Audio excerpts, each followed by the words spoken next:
Hey guys, today I'm going to show you how to add a tracking number to an order on Shopify.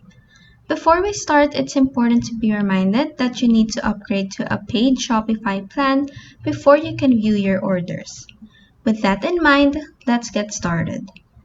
First, go to shopify.com, log in your account, and this action will lead you to your Shopify dashboard. On the left panel, click on Orders so you can view all of your orders. Then click on the order you want to add a tracking number in. This will lead you to a new tab containing all of your orders details.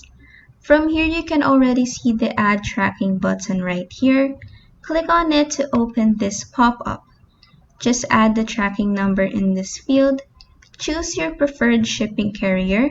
Then click on Save right here to save your changes. If the Add Tracking button is not visible for you, it's possible that it's because your order is not yet marked as fulfilled. To do that, click on the order you want to add a tracking number in. Click on this Fulfill Item button, and you will be led to a new tab where you will click on Fulfill Item again under the Summary section. Once you've done that, the Add Tracking button will now be visible to you. And that is how you can add a tracking number to an order on Shopify. If this video helped you, please like and subscribe for more helpful tutorials.